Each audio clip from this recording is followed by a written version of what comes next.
será que a perna do meu filho é torta realmente? Essa é uma dúvida muito frequente, a gente fica olhando eles caminhando e eu acho que é torta, eu acho... Como que a gente vai saber se realmente é torta? Quando a gente pensa em perna, a gente óbvio que lembra da nossa ortopedista pediátrica, a doutora Mike, bem-vinda novamente. Oi, obrigada. Então, assim, as mães ficam olhando, a gente olha o bebê de todos os ângulos e aí a gente fica imaginando coisas. Então, realmente tem crianças com a perninha mais torta e quando não é e quando é? Como que a gente sabe? Tem um parâmetro? Tem. Então, geralmente, assim, é uma das queixas mais comuns no consultório, principalmente naquelas crianças que estão começando a andar. Geralmente, a gente olha assim, a gente divide a fase da perna da criança em 3 etapas. Quando ela começa a caminhar, recém-nascido, logo, tipo, ali depois dos 6 meses, 7 meses, que ela perde aquela posição mais encolhidinha de perna intraútero, que ela fica na posição intraútero, que ela leva um pouco para depois, até mais ou menos ali uns 2 anos, com o volume de fralda, por causa da estrutura óssea, a gente vai notar que a perninha dela é um pouquinho mais, acho que as pessoas chamam de cambai, mas ela é mais tortinha assim com o joelhinho para fora. Então o joelho fica bem afastado e os pezinhos ficam mais juntos. Mas é por causa do volume da fralda mesmo. Então você vai ver aquele volume grande vai fazer com que elas andem mais com a perninha torta mesmo. Até os 2 anos, 2 anos e meio, isso pode ser normal. Então a gente olha, não, isso aqui tá, a gente vai olhar, a gente vai ver se é igual dos 2 lados, se tá dentro do que a gente considera normal de distância, se a gente consegue encostar os 2 pezinhos um no outro, enfim. Depois dos 2 anos de idade, acontece o processo inverso. Então a gente vai notar que gradativamente a perninha dela vai ficando reta, e em torno dos 3, 4 anos de idade está ao contrário. Então aí vem a mãe com a queixa de tipo, nossa, meu filho está encostando com o joelho um no outro e os pés bem afastados. Isso também é normal. Em torno dos 4 anos de idade é o auge dessa diferença. Às vezes eles na hora de caminhar podem até bater um joelhinho no outro. Conforme eles vão crescendo, vai diminuindo essa diferença e vai ficando discretamente com o joelho para dentro. Se a gente olhar no espelho e botar o nosso joelho bem de frente para o espelho, a gente vai ver que o nosso joelho é um pouquinho para dentro também. Em torno dos 7, 8 anos de idade, a criança geralmente atinge essa fase. Então, que daí o joelho está discretamente para dentro, mas quase reto. Então, essa geralmente é o que a gente chama de o que é normal. O que não é normal? Então, a gente sempre fala para os pais observarem a diferença de idade. Então, tá com o joelho bem para fora quando tem ali 3 anos de idade. Tá um pouco fora da curva. Então, vale a pena a gente dar uma olhada. Ou uma perna é muito mais torta que a outra. Isso também às vezes vale a pena, porque tem algumas doenças sim, que é porque a perna do filho é torta, e geralmente é porque ele é assimétrico mesmo. Então, uma perninha mais torta que a outra, tá fora do período de idade, ou junto com isso tem uma alteração no pé também, então tipo, o pezinho tá torto, enfim, essas coisas. E aí quando a gente faz essa consulta e aí descobre que realmente tem algo diferente, tem que ver primeiro o que está causando, qual, né, o motivo, e aí vem com o tratamento. Quais os tratamentos, o que vem pela frente? Essa criança vai ter a perninha retinha ou ela vai ser para sempre um pouquinho diferente? Depende muito do que é da causa. Então a gente precisa, porque daí quando a gente vê que tem essa assimetria, geralmente a gente radiografa, a gente pede um raio-x, a gente vai investigar, porque daí a gente precisa ver a estrutura óssea, para ver o porquê que tem essa diferença. Aí, baseado nessa diferença, a gente pode programar o tratamento e dar um caminho, tipo, olha, vai dar para ficar reto ou não vai ser sempre diferente. Não é uma coisa que eu posso dizer, não, vai ficar diferente ou não vai, porque depende muito do problema. Mas geralmente a gente fala para os pais assim, tá fora da curva de idade, tem assimetria ou tem dor, tá com febre, daí vale a pena a gente dar uma olhada, senão é mais do desenvolvimento mesmo. E quando é do desenvolvimento, não precisa nem de exames, porque a gente olha e fala, não, isso aqui vai melhorar. Daí as mães vão pedir, mas será que eu faço fisioterapia? Será que... Não há necessidade de fazer nada, só esperar mesmo. Essas coisas de tipo, o uso de palmilha, às vezes tem alguns pais que questionam, porque tem aqueles cabos que a gente chama de twist cables, que é um negocinho que a gente põe na cintura e que gira a perninha. para esses casos que faz parte do desenvolvimento natural da criança, não vai mudar, porque ela vai corrigir independente do que acontecer, porque é o processo deles. Assim como a gente já discutiu em algumas entrevistas anteriores sobre o pé plano, também faz parte do desenvolvimento. Então, isso são estruturas do osso da criança que é diferente do adulto. Entendi. E como é bom a gente ter informação, porque mãe está sempre olhando o filho e achando demais coisas, mas também mãe conhece e mãe também descobre cedo. Sim. Então é muito importante a gente seguir com esse nosso olho e sempre que tivermos dúvida, buscar um profissional. Olho, eu falei, não tá normal. Traz que a gente avalia e vê o que pode ser feito. Nesse caso, assim como em vários outros que a gente já abordou, descobrir precoce, tratamento mais eficiente. Sim, com certeza, porque daí a gente trabalha com o desenvolvimento dela. A gente pode ajudar o crescimento e o desenvolvimento da criança ao nosso favor. Adorei. Obrigada por trazer mais esse assunto, que a gente vê que as mamães realmente falam muito sobre as perninhas e é nessa fase mesmo que as crianças começam a caminhar. Então agora você já sabe, se você notar qualquer diferença, busque um ortopedista pediátrico e se você tem alguma dúvida também pode mandar mensagem para nós, vai lá no Instagram do Minuto Mamãe e Bebê, procura a doutora Mike, que ela tem todas as respostas. Claro que tem coisas que ela vai precisar olhar, mas é muito importante a gente ter um médico referência para tirar nossas dúvidas, né, doutora? Sim, com certeza. Obrigada, até a próxima. Obrigada, até a próxima.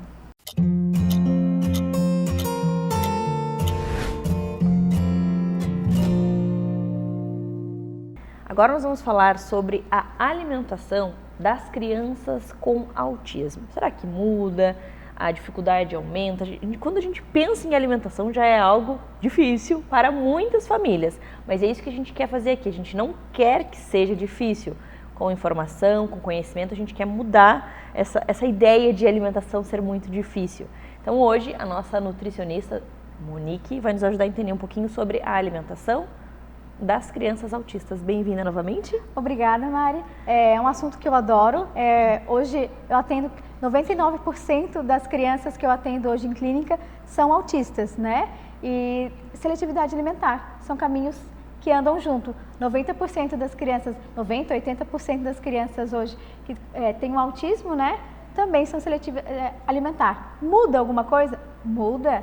Temos uma mudança radical nessa alimentação da criança autista. E aí temos que ter cuidados especiais que uma nutricionista pode indicar de uma forma que possa não ser um caminho tortuoso para a família, né? E nem difícil para a criança. É isso que a gente tem que sempre priorizar. A dieta da criança, a aceitação da criança autista. Porque tem muitas habilidades que às vezes ele também não consegue naquele momento, né? Naquela alimentação. E a seletividade é um dos fatores que atrapalham esse desenvolvimento para uma alimentação completa e regular. Então, quando a gente pensa no diagnóstico do autismo, ele vem em que idade mais ou menos? E aí, quando esse diagnóstico chega, a gente já entra com o nutricionista? Qual que é o cenário ideal? Na verdade, a gente já vem com o diagnóstico, né, na clínica, já passou por um neuropediatra, não tem uma idade, né? Vai depender muito de cada criança. Eu digo assim que quanto mais cedo os pais perceberem que a criança é seletiva, melhor é. Por quê? Se a gente atende uma criança com 10 anos, tu imagina pegar uma criança que já teve 10 anos de vida, quantos alimentos que ela já deixou de comer.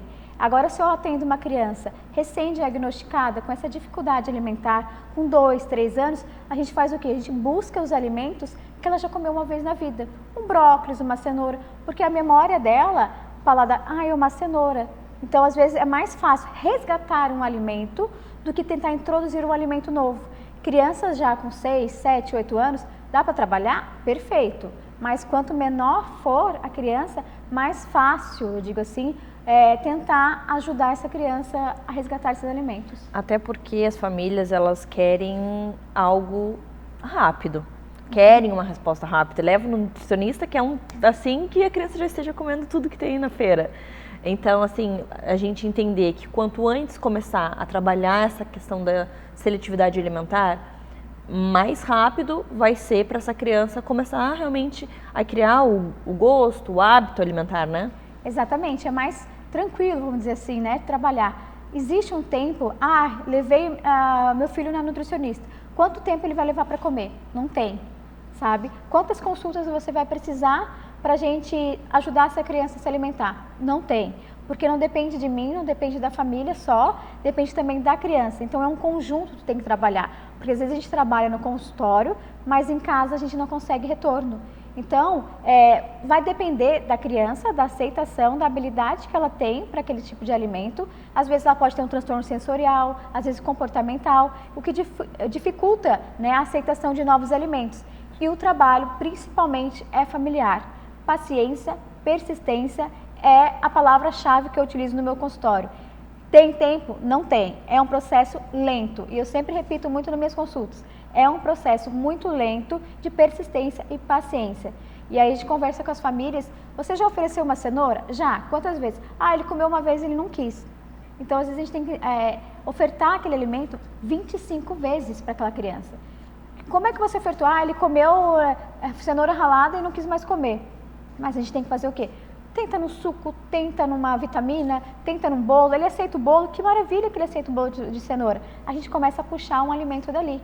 Então vamos tirar esse bolo a cenoura desse bolo e vamos trabalhar esse bolo. Então às vezes a gente começa nesses processos também de puxar alimentos na lentidão e no que a criança aceita, né? E assim, você falou algo que eu acho muito importante. A criança vai passar muito mais tempo em casa com os pais do que numa consulta, né? Do que na terapia. Então, o processo, ele tem que ser em conjunto. Não adianta você mostra, você oferece, você conversa e em casa segue da mesma forma. Não quero? Então tá, então come o que você está acostumado a comer. Exato. Batata frita. Exatamente. Então, assim, a gente tem que seguir oferecendo, ofertando. E outra coisa que eu acho muito importante é o exemplo. A mãe come? Exatamente. O pai come? A criança vê o outro irmão, a família comendo? Esse é o processo. Às vezes a gente mas meu filho não come, mas daí a gente vai conversando durante a consulta, ele vai na gaveta dos salgadinhos e do açúcar. Mas por que você não coloca uma fruta, né, do lado? Não, a gente é mais fácil às vezes pegar um salgadinho, um doce que ele aceita. E aí o que as famílias fazem? Ele quer comer, mas a gente bota um todinho, um achocolatado, na verdade, né? E aí é mais fácil, é mais prático. Mas por que a gente não consegue preparar um achocolatado com leite? Né? E a gente tem que importar também que a família é o exemplo, como você falou. Eles não veem as famílias comendo frutas, eles não veem as famílias comendo cenoura, não vê um alface. Mas não tem uma alimentação, né? Meus filhos não têm. Mas aproveita o sábado, o domingo, faz um momento só. Escolhe uma hora do dia, às vezes eu consigo o café da manhã, então faz só o café da manhã. Eu consigo a janta, então faz a janta. Então, e traz os alimentos para a criança ver. A gente traz crianças que não sabem nem reconhecer o nome de um abacaxi. Que fruta é essa? Uma maçã. Porque ela não sabe, até porque vem descascada, vem pronta.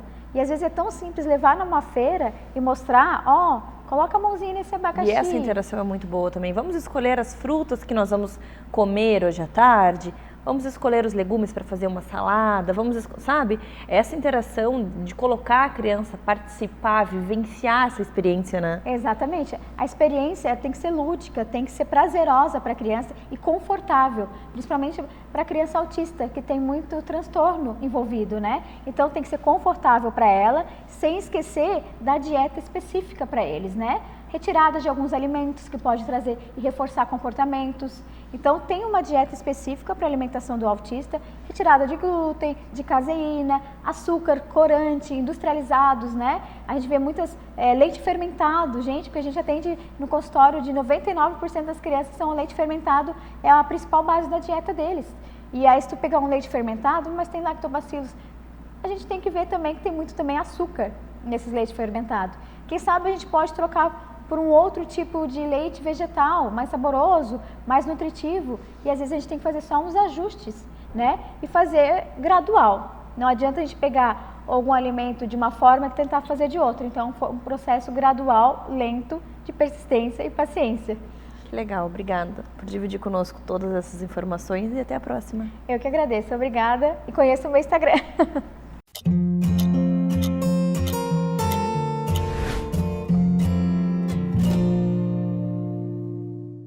Ponte miocárdica. Você já ouviu falar? Você sabe o que é? Quem vai nos ajudar a entender, falar tudo sobre esse assunto para nós é a doutora Luciana, nossa cardiologista pediátrica. Bem-vinda novamente. Oi, Mari, obrigada. Então, o que é essa ponte? O que nós precisamos saber?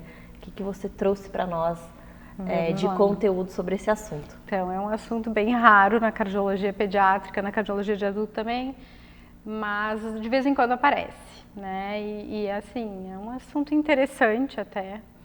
O paciente acaba tendo uma dor, ele vem para investigar uma dor no peito, mas é uma dor mais crônica, insidiosa, às vezes tem, às vezes não tem, alguns fatores predispõem, desencadeiam a dor. Alguns descobrem como se fosse um infarto e já é um paciente adulto, acaba tendo uma dor tipo de aperto, dor de infarto.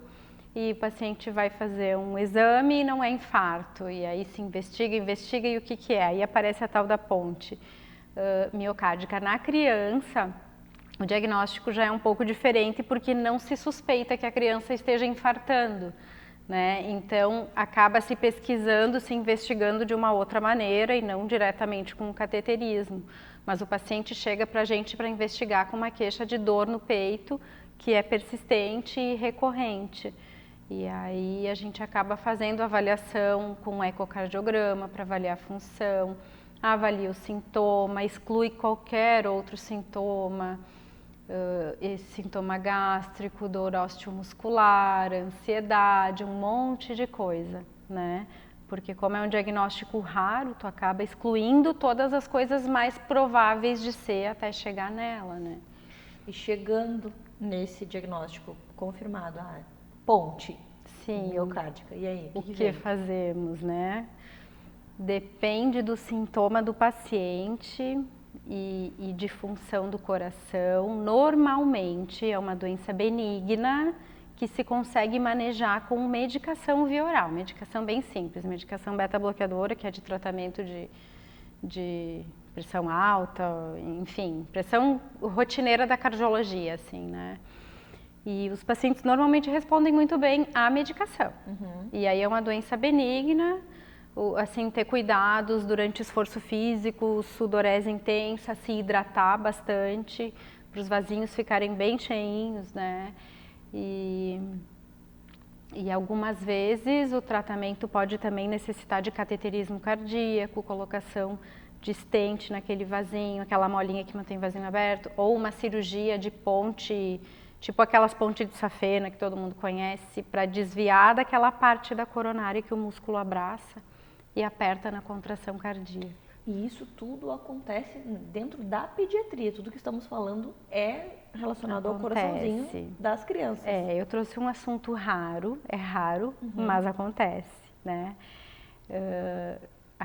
Recentemente acabei tendo um caso desses, então acaba chamando a atenção, né?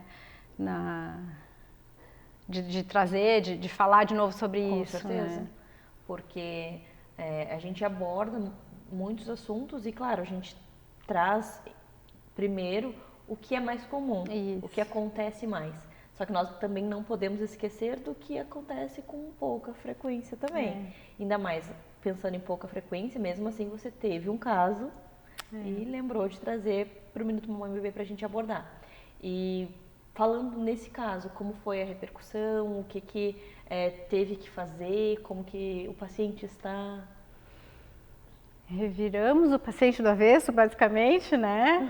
E para acabar chegando nesse diagnóstico e aí tá manejando com medicação e bem tranquilo. Que bom, respondeu a medicação. Respondeu a medicação. Que bom. Esse é o cenário ideal, né, Lu? É o cenário ideal, né? Com certeza. E aí quando não responde, daí tem outras possibilidades, né, para a gente tentar reverter o caso, mas que no fim a gente acaba conseguindo um resultado. Sim, tem-se um resultado, exato. Tanto que quando a gente vai ler sobre isso, fala de uma cardiopatia benigna, né? Uma cardiopatia congênita, a pessoa nasceu com a formação do coração assim, mas de característica benigna, porque se consegue manejar e levar o paciente bem. Né?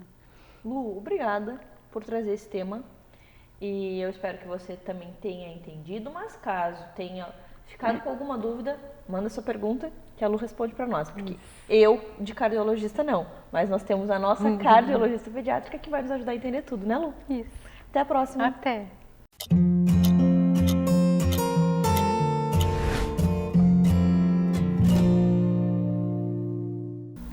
Vamos falar sobre personalidade com a nossa psiquiatra, a doutora Carol. Bem-vinda novamente. Obrigada, Mari. Sempre um prazer estar aqui com você. O que nós precisamos saber sobre personalidade? Personalidade é a forma como o indivíduo se expressa, né? Suas características, a forma de se relacionar com as outras pessoas, em sociedade, e isso é uma construção do indivíduo, né? É a expressão em ações, em comportamentos e sentimentos daquele ser, daquele indivíduo, algo que se constrói desde o nascimento, na verdade, poderíamos dizer que desde antes, quando o sistema nervoso está se desenvolvendo, né? Então tem um aspecto genético, mas tem outros que vão estar se desenvolvendo ao longo da vida, na fase do neurodesenvolvimento, e isso até chegar à vida adulta. E quando a gente pensa em transtornos de personalidade, doenças relacionadas à personalidade, o que nós encontramos? Certo, os transtornos de personalidade seriam disfunções, formas não adaptativas da personalidade de um indivíduo no relacionamento com as outras pessoas, na sociedade. Então, a gente vai diagnosticar transtornos de personalidade apenas depois dos 18 anos de idade. Isso é um critério super importante, porque em torno dessa idade, por volta dos 18 anos, é que a gente vai ter essa estruturação da personalidade, que envolve, então, as características genéticas, as informações, né, que o indivíduo já nasce com elas, suas características de temperamento, né, a expressão desse indivíduo, das suas emoções, mas também os aprendizados em relação ao contexto social, ao que é o certo e errado, aos limites, que tem muita relação com o ambiente, com as pessoas com quem convive, né? Então as pessoas mais próximas, a família, todo esse aprendizado e essa convivência social vão colaborar e interferir na formação da personalidade, no desenvolvimento da personalidade desse indivíduo. Por isso, toda essa fase do neurodesenvolvimento da criança, desse adolescente, a gente vai identificar traços de personalidade, mas a gente não vai falar ainda de qualquer diagnóstico, somente após os 18 anos de idade. Entendi. E quando a gente tem esse diagnóstico, quando a gente tem esses transtornos, o que vem pela frente? Quando nós identificamos traços, né, desde a infância, a adolescência, e quando após os 18 anos, de fato, é diagnosticado algum transtorno de personalidade, a principal conduta e intervenção para melhorar, para diminuir o sofrimento, porque quando a gente fala de algum transtorno, é porque tem algo que prejudica a qualidade de vida, as relações desse indivíduo trazem um sofrimento para ele. Por isso a gente vai falar sobre um tratamento, sobre uma intervenção. E a principal delas seria a psicoterapia, que vai poder reforçar e trabalhar as questões emocionais desse indivíduo, ajudá-lo a identificar suas características que lhe geram sofrimento, que muitas vezes não proporcionam o melhor relacionamento entre as pessoas, a socialização. Então, a psicoterapia, diferentes técnicas vão poder auxiliar na melhora do relacionamento desse indivíduo com os demais. E por que alguns indivíduos encontram essas dificuldades na personalidade? Existe algo que a gente chegue numa resposta de algum trauma, algo genético? Tem uma causa, algum estudo mostrando por que algumas pessoas são tranquilas e por que outras têm essa dificuldade aí na personalidade, esses transtornos? quando nós falamos dos transtornos mentais, sempre a gente fala de multicausalidade. Então, é um somatório. Existem os fatores genéticos, e então quando a gente falar também de traços de personalidade, de transtornos específicos, sempre vai ser importante a gente também olhar para a história familiar desse indivíduo em relação à saúde e quesitos de saúde mental. Existe o fator genético, mas não só ele. Então, sim, traumas a que essa pessoa foi exposta, negligência, violência, tudo isso pode interferir no desenvolvimento da personalidade para que ela tenha traços que lhe gerem dificuldades nesse relacionamento. E é algo que é fácil de ser alterado, transformado e mudado através da psicoterapia? Ou é algo realmente muito difícil quando a gente pensa lá na personalidade, algo que já está lá como se fosse no DNA daquele ser? Sim, o DNA é uma parte dessa expressão, mas justamente porque é algo que foi se construindo por muitos anos ao longo da vida, então, do indivíduo, quando a gente fala, vamos diagnosticar depois dos 18 anos. E muitas vezes as pessoas vão buscar ajuda tempos depois, com uma trajetória de muito sofrimento, perdas, enfim. Então, são anos de sintomas em que não vai ser uma psicoterapia breve que vai modificar. Mas sim, é possível ter resultados e benefícios. Agora, a expectativa, né, que vai se criar, então por isso a importância da intervenção precoce. E daí quando a gente fala de adolescentes ou de crianças em que a gente não está identificando um diagnóstico específico, mas traços, a psicoterapia sim vai ser muito benéfica. É o momento em que a gente deve intervir e que mais vai poder identificar resultados. Nossa, adorei entender um pouco mais sobre esse assunto. Obrigada por dividir conosco tanto conhecimento e até a próxima. Até a próxima, muito obrigada.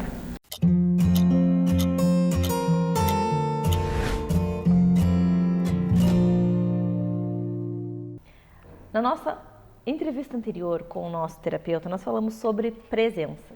E agora nós vamos mostrar de forma prática um pouco sobre esse assunto. O Alan vai nos ajudar a entender melhor. Bem-vindo novamente. Muito obrigado. O convite que eu tenho para vocês hoje é para a gente treinar, isso é um treino, né? É importante a gente perceber que aos poucos a gente vai se treinando a estar em presença, que é estar aonde a gente realmente está, né? Porque quando eu estou aqui e estou pensando em outra coisa, eu não estou aqui efetivamente, né? Então a gente sempre está numa conversa já pensando no que eu tenho que fazer, na resposta que eu tenho que dar, e às vezes a gente nunca está ali para escutar na essência o que a pessoa está dizendo.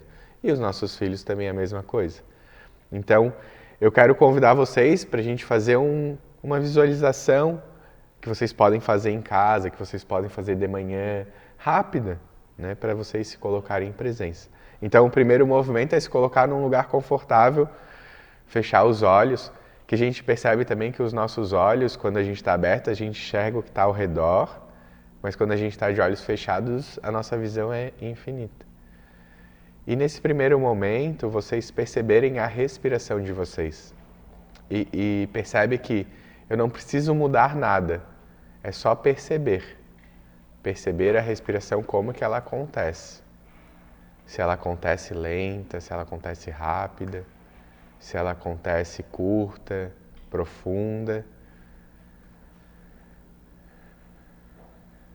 Isso, percebe o corpo de vocês, como é que está, se tem alguma região que está mais dolorida, mais sensível. Percebe se vocês estão numa cadeira, num sofá, numa cama, como que o corpo se apoia nesse lugar.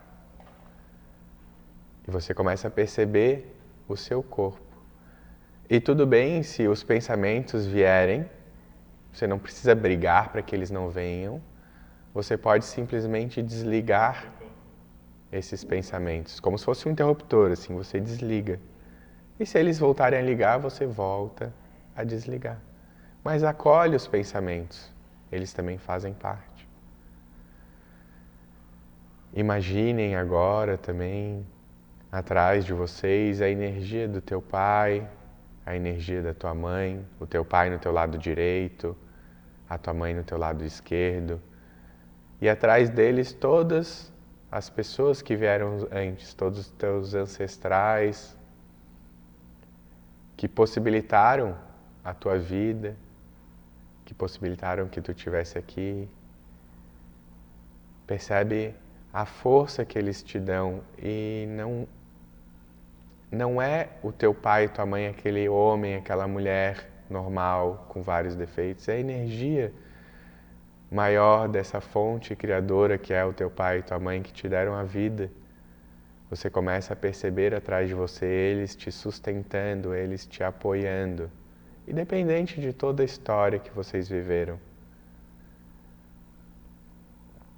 Independente se tu conhece ou não algum deles, independente se eles são bons ou ruins, com a energia que te criou. Porque só que um dia esse homem e essa mulher se juntaram, você está aqui viva. Ou vivo. E vai percebendo cada vez mais essa força que todos esses te dão para estar aqui agora.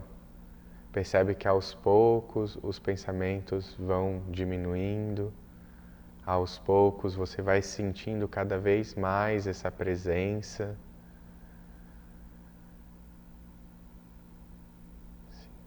Respirando bem profundo.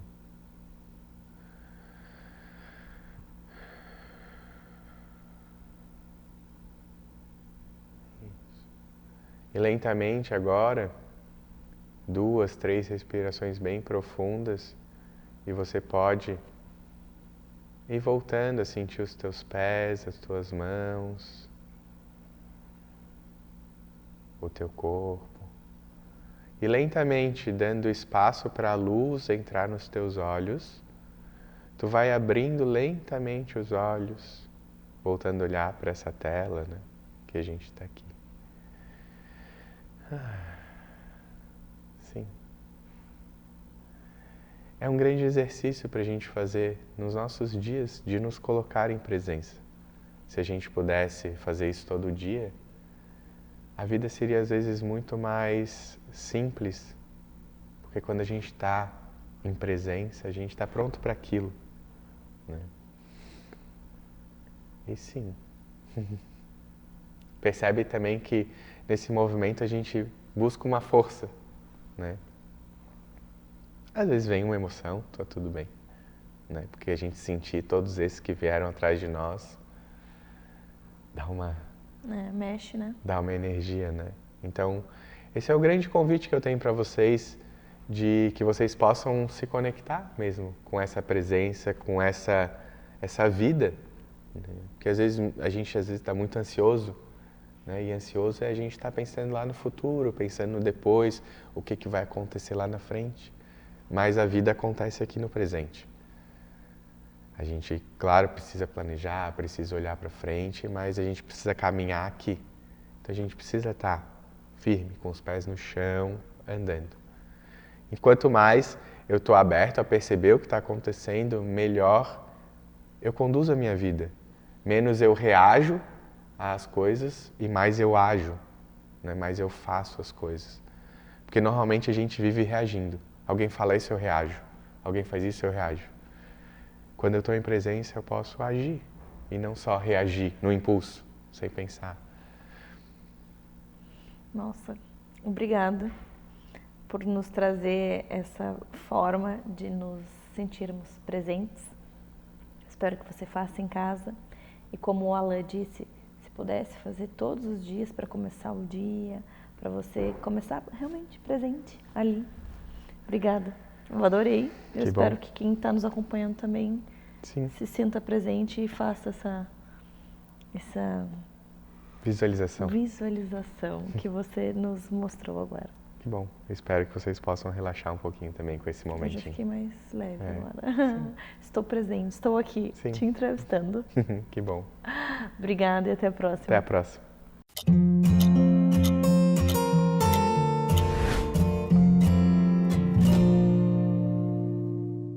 Agora a gente vai falar sobre o que não falar para uma mãe no puerpério.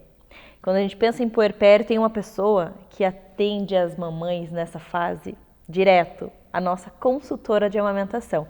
Então ela é, além de consultora de amamentação, enfermeira, uma psicóloga para nós. Então ela escuta muitas coisas e hoje ela veio trazer essas dicas do que não podemos falar para as mamães no puerpério, né, Sol? Certo, é isso mesmo. Bem-vinda novamente. Obrigada. Me fala aí os horrores que você tem escutado pra gente conscientizar as pessoas de não falar isso para as mulheres depois que ganharam o bebezinho. Então, é muito importante as pessoas se conscientizarem mesmo. Porque assim, ó, você tem que ter muito cuidado quando você fala com uma mulher que acabou de ter um bebê. Porque ela vive ali uma mudança radical na sua vida, né? Principalmente puerpério na primeira vez na sua vida. Porque quando é na segunda, né? Como diz a minha filha, a gente já vai no embalo, tá tudo certo. É. Mas quando é a primeira vez de puerpério,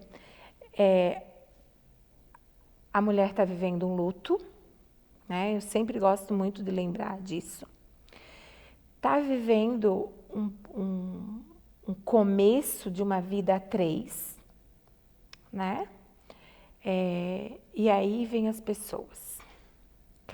Aquela puérpera está cheia dos traumas, porque a gente sabe, ser mãe é a melhor coisa da vida, mas que no início nos traz muitos traumas. A gente não dorme, a gente não come direito, né? Mal se toma banho. E aí as pessoas invadem a nossa casa. Outro dia eu estava atendendo uma paciente e que eu fiquei constrangida, tá? Porque ela recebeu uma visita, eu estava atendendo ela no quarto, a visita já invadiu o quarto. Eu tive que pedir licença para a paciente, para pedir licença para a visita sair do quarto, porque era um momento nosso ali, né? Era um momento que ela estava tirando as dúvidas, estava aprendendo muita coisa, estava também desabafando, porque elas fazem muito isso, né? Quando eu chego, que querendo ou não, acaba criando um vínculo, né? Com certeza. E aí, o que a gente não deve dizer para uma puérpera? Nossa, mas tu não perdeu peso ainda? Nossa, que barriga grande que tu tá. Meu Deus, que peito enorme. Esse neném tá mamando direito? Tu tá conseguindo dar de mamar? Gente, a sociedade já cobra demais dessa mulher, né? Já cobra demais. Para que ir fazer uma visita ou ligar para saber disso? Para falar isso? Aquela puérpera sabe que ela ganhou peso. Ela está incomodada com aquela barriga, porque antes era ela, o esposo e a barriga.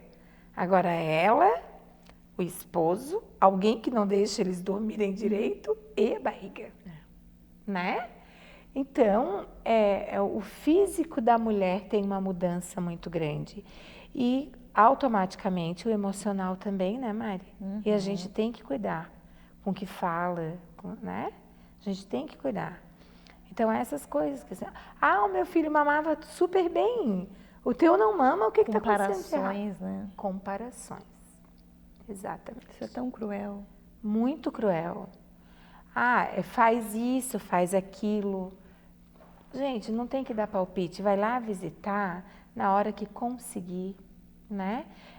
Falar com essa puérpera e ela dizer, eu tô bem, vem aqui, porque às vezes ela não quer visita.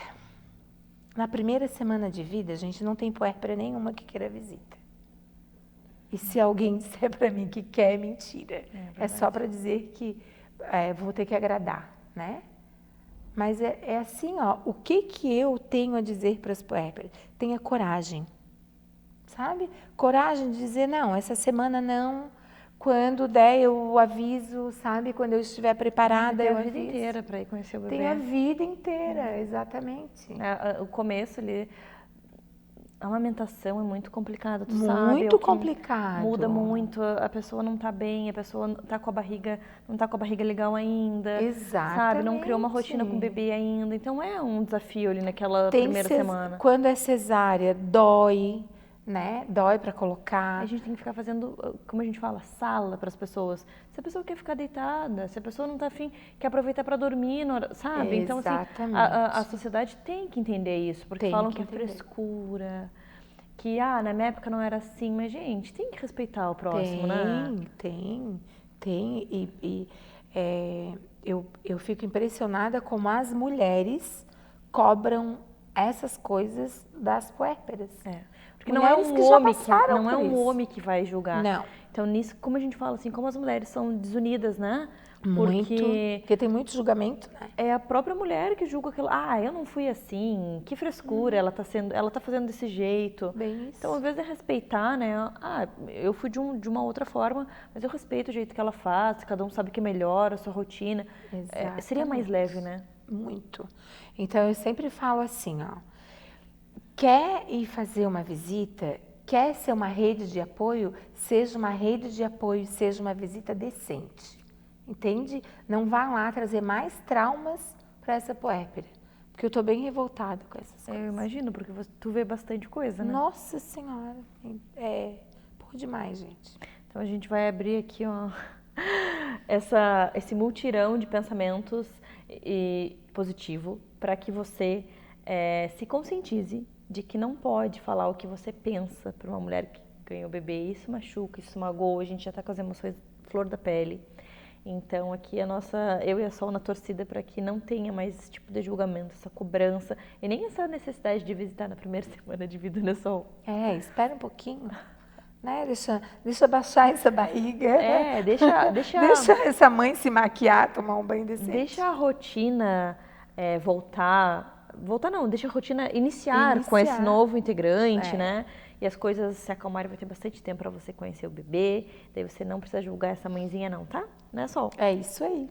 Obrigada por trazer esse lembrete pra gente levar para as pessoas se conscientizarem de que palavras amigas, sim, julgamentos, não. Não, é isso mesmo. Até a próxima. É muito importante. Até.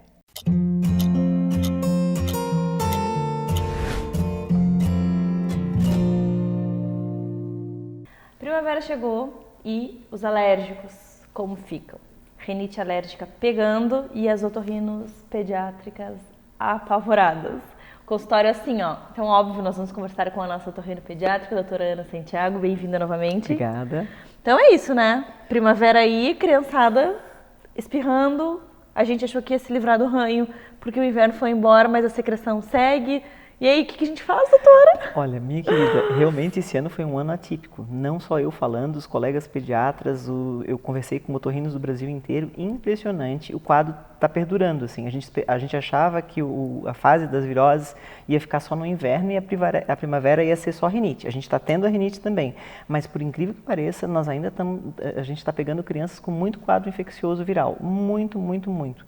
Eu não sei, eu acredito que foi um somatório de fatores, a questão da gente ter passado 2 anos em isolamento por causa da pandemia, tudo isso foi necessário. Realmente a Covid era uma doença nova, no início foi muito agressiva, então eu acho que foi feito tudo o que tinha que ser feito. Só que esses 2 anos de isolamento, as crianças não conseguiram adquirir uma maturidade imunológica. A gente esperava que as crianças na faixa dos 4, 5 anos já tivessem um pouquinho mais maduras imunologicamente falando. Essa é uma forma assim, simplista que eu estou colocando para que vocês me entendam. Então, elas já teriam tido contato com os agentes infecciosos e aí o sistema imunológico já estaria mais competente.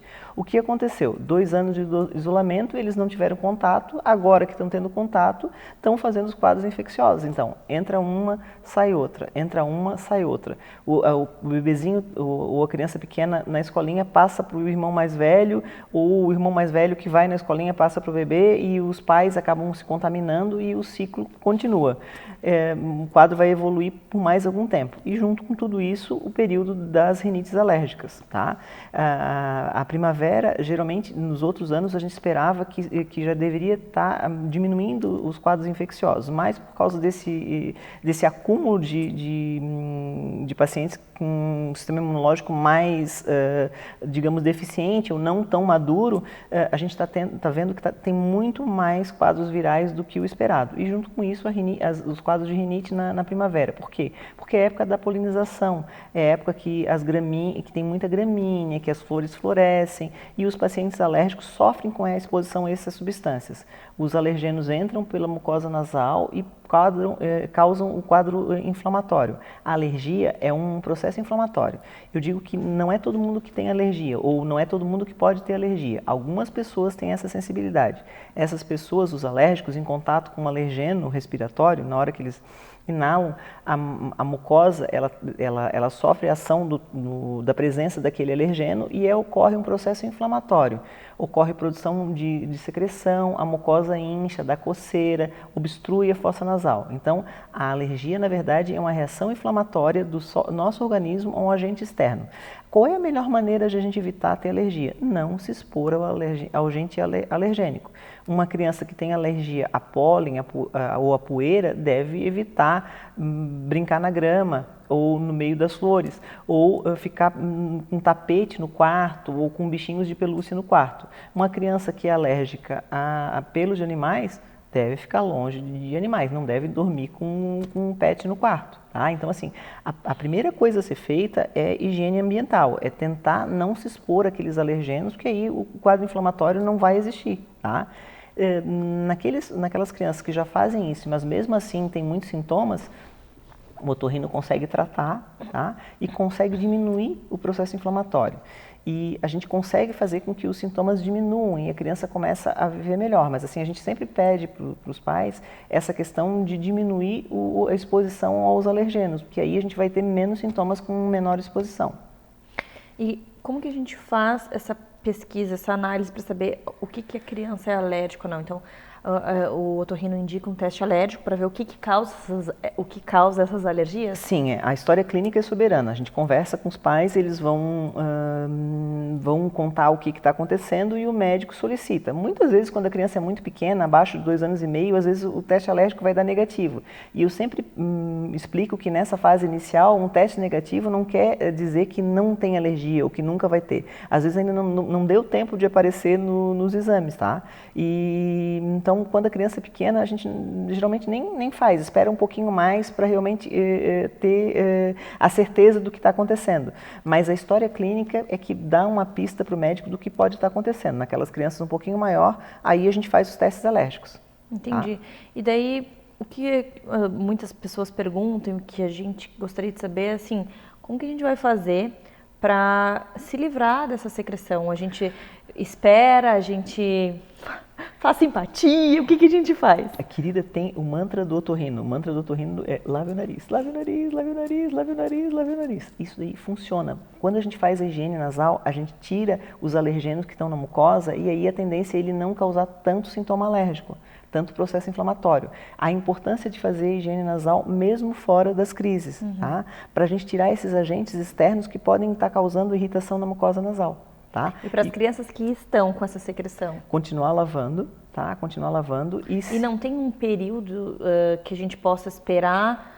Ah, não, com certeza, né? Então, assim, se tu vê que o quadro continua por mais de uma semana e que não está evoluindo bem, tem perda do estado geral, a criança não está comendo, ou a secreção está muito espessa, tem que ir no médico para ver se a gente precisa fazer mais alguma coisa. Às vezes começa com um quadro alérgico e dá junto uma infecção bacteriana. Faz uma rinite e depois vira sinusite, é muito comum. Ou uma sinusite que persiste, a gente tem que ver se a adenoide não está grande atrás do nariz e sendo um foco para o quadro infeccioso. Então, essas crianças que têm esses sintomas mais persistentes têm que ser avaliadas pelo médico e o otorrino é o especialista que consegue ver o que está acontecendo. Entendi, doutora. Obrigada por todas essas informações e até a próxima. Até a próxima.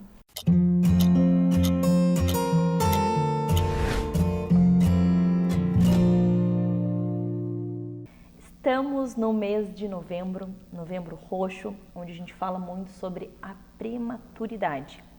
Então hoje a gente vai conversar com a doutora Márcia, nossa ginecologista e obstetra, e vamos falar sobre o parto prematuro. Bem-vinda novamente. Muito obrigada. O que nós podemos falar sobre o parto prematuro? O que a gente pode fazer para evitar? Quais as complicações de um parto prematuro? Conta tudo para nós. Muito bem. Então, é um tema que a gente tem que abordar, né? Algo hoje a nível de mundo. Então, temos aí mais de 15 milhões de nascimentos no mundo de prematuros. E apesar dos partos virem diminuindo, né? Os nascimentos diminuírem pelo planejamento, ainda assim os partos prematuros vêm aumentando. Então, isso tem chamado a atenção e vem aí o Novembro Roxo, pensando realmente em sensibilizar, em informar e prevenir tantos casos que vêm acontecendo, né? No Brasil, mais de 11% dos nascimentos são de prematuros. Uma a cada 10 é muito. Significativo. São muitas crianças aí em minutos que estão nascendo de forma prematura e tendo consequências tanto para a família quanto para a sociedade, né? Pensando aí a curto, médio e longo prazo. Temos que falar sobre isso. E tem uma causa, tem causas, por que acontecem partos prematuros nesse número tão grande? São inúmeras causas, né? Pode ser infecção, que é uma das mais conhecidas, mais faladas, mas mães que também têm histórico anterior de partos prematuros podem se repetir, pressão alta, diabetes, alteração no colo, no útero, né? Então, às vezes o colo é curto, que é para onde sai o bebê. Dentro do útero tem algumas lesões, por exemplo, o mioma, que pode causar também, conforme vai crescendo ali durante a gestação também, a prematuridade. A bolsa pode romper antes da hora, o que traz também espontaneamente um desencadeado trabalho de parto. E, então são inúmeros sintomas. Cigarro, né? Reforçar que o tabagismo também entra como fator importante. Então, drogas ilícitas, são muitos fatores aí que podem levar realmente ao parto prematuro. Então a gente tem estratégias para evitar? Planejar. O que acontece? A gente vê muitas gravidezes sendo descobertas tardio. A mulher se descobre gestante depois de muitas semanas. Então a gente não consegue tratar as doenças lá no início, né? Então a gente vê às vezes uma gestação já complicada. A gente já vê um bebê doente, uma situação em que acaba o próprio corpo expulsando, né, esse bebê por uma causa de doença. Então, tudo que a gente vai do começo, previne, cuida, orienta, tem um sucesso, com certeza, um desfecho muito melhor, né, Mária? E o que a gente pode falar para as pessoas que estão nos acompanhando sobre a diferença de um bebê prematuro para um bebê que nasce no tempo certinho, na idade prevista? Isso, então, assim, o comum, né, uma gestação normal é de 37 a 41 semanas. 42, né? No Brasil, a gente interrompe normalmente em 2 com 41, né? Na Europa, que não é assim. Mas antes de 37, então, é um bebê prematuro. E aí a gente faz uma classificação, uma divisão realmente em relação ao tipo de prematuridade. Então, de 34 a 37 semanas é um prematuro mais tardio, então é mais tranquilo receber esse bebê. Normalmente a gente não intervém na obstetrícia, a gente assiste, acompanha. Antes de 34, né, de 28 a 34 semanas já são os intermediários, então esses a gente cuida com zelo. Normalmente precisa de UTI, precisa de um acompanhamento, não tem um peso ideal, não tem uma maturidade, principalmente de cérebro, né? A gente tem que lembrar disso, ainda há uma imaturidade de órgãos. E aí tem um extremo que é menos de 28 semanas. Aí normalmente são graves e normalmente não sobrevivem. Quando sobrevivem, as sequelas são muito maiores, né? Então, o que nós queremos é realmente levar essa gravidez, quanto mais à frente, melhor, precisando de menos cuidados em UTI e menos intervenção, né? Porque até acompanhar, até esse bebê realmente crescer e ter esse suporte, muitas vezes a gente tem consequências. E se a gente pode mudar, se a gente pode evitar, se a gente pode planejar, fica tudo muito mais fácil e o resultado final é mais bonito. Sim, com certeza. Traz alegria para a família, traz alegria para a sociedade também, né? Porque são pessoas que normalmente têm complicações e muitas vezes as crianças precisam de um acompanhamento muito mais complexo, né? E que muitas vezes a gente não tem um suporte de governo, do sistema público. o que traz tristeza para a família, né? Verdade. Doutora, obrigada por trazer essas informações, por dividir conhecimento e conteúdo conosco. Eu espero ter te ajudado. O Novembro Roxo é um mês voltado para a gente falar sobre prematuridade, então aqui a gente trouxe causas, a gente mostrou como que a gente pode prevenir, a gente está aqui para te ajudar a entender tudo sobre assuntos que envolvem a maternidade. Claro que a doutora Márcia nos ajuda muito e eu te agradeço. Eu que agradeço. Fico à disposição. Te espero para mais uma. Então tá bom. Até mais.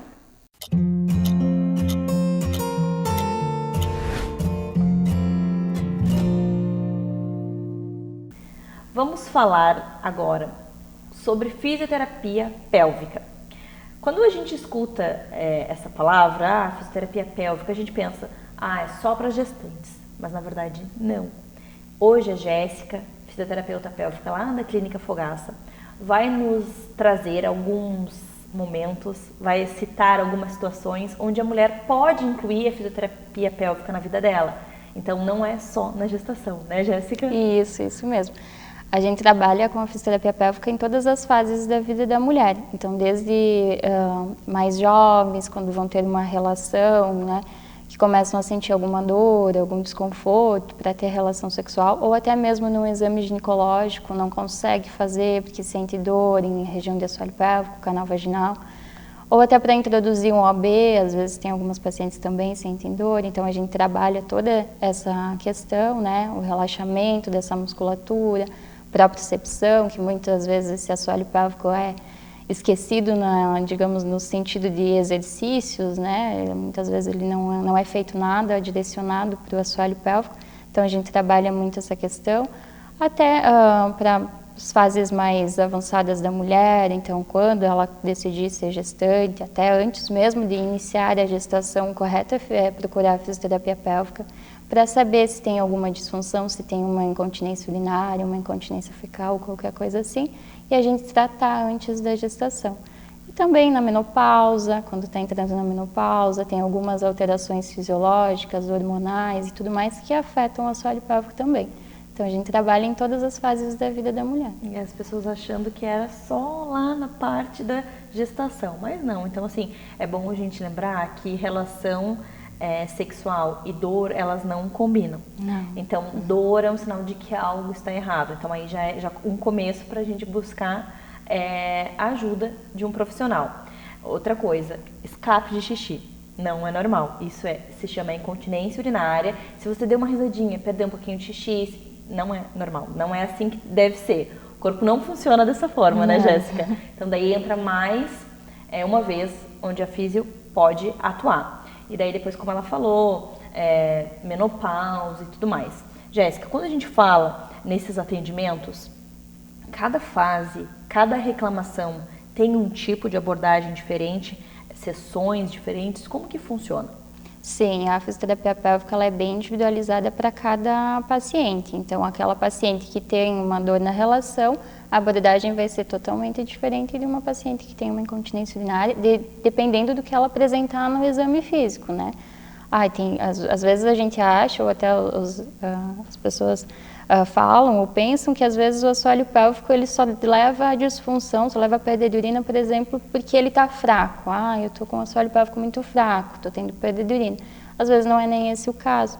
Às vezes pode ser o contrário, ele não está conseguindo fazer o movimento dele, ele tem muita tensão muscular, então a gente precisa trabalhar o relaxamento dele, para aí sim depois começar com exercícios de contração e tudo mais. Então vai depender de cada pessoa, de cada fase e a queixa dela e o que a gente encontrar na avaliação física, né? Olha só que importante. E como a gente sempre fala, né?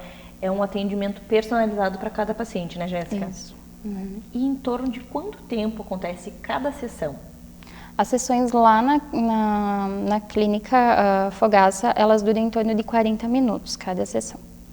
E existe, assim, um plano de quantas sessões cada paciente vai precisar? Isso também depende da situação em que a mulher busca a ajuda da fisioterapeuta pélvica. Como é que funciona, assim, para montar esse acompanhamento? Até eu nem gosto de falar muito em sessão, a gente fala muito em consulta, porque sessão às vezes fica meio que, ela vai achar que precisa de tantas sessões para aliviar, para curar, para ter o tratamento adequado para ela, e às vezes não é isso. Cada pessoa vai ter um tratamento diferente e vai ser conforme ela vai evoluindo que eu vou conseguir dar uma alta, ou enfim, conforme as melhoras dela. E também eu sempre falo para as minhas pacientes que 50% é o trabalho da fisioterapia, ou até menos, e 50% é o trabalho dela em casa. Não adianta a gente só trabalhar ali as questões dos exercícios e tudo mais na fisioterapia, e em casa ela não ter umas orientações legais, ou não fazer os exercícios propostos e tudo mais. Então, essas orientações você passa durante a consulta para que a paciente execute em casa durante a semana, porque, como a gente sempre fala, né? A pessoa vai passar muito mais tempo sozinha em casa, no trabalho, do que com vocês. Sim. Então, é muito importante que ela faça tudo que vocês pedem para que o resultado seja significativo, certo? Sim, certo. A gente sempre faz um plano de tratamento e esse plano de tratamento inclui os exercícios em casa e tanto as orientações quanto a não segurar o xixi, quanto a ir ao banheiro em determinados períodos, né? Tem uma frequência urinária adequada e tudo mais. Ingesta de líquidos, a água, tudo que... Então, orientações além dessa parte de exercícios, né? Nossa, adorei. Obrigada por trazer todas essas informações para nós. Se você ficou com alguma dúvida, você pode ir lá no Instagram do Minuto Mamãe Bebê e procurar a Clínica Fogaça, marcar a sua avaliação com as meninas lá na clínica. Eu tenho certeza que você vai ser super bem recebida, que elas vão tirar todas as suas dúvidas. E não esqueça, a fisioterapia pélvica é para a mulher em todas as fases da vida dela, né, Jéssica? Isso aí. Obrigada, até a próxima. Obrigada eu, até.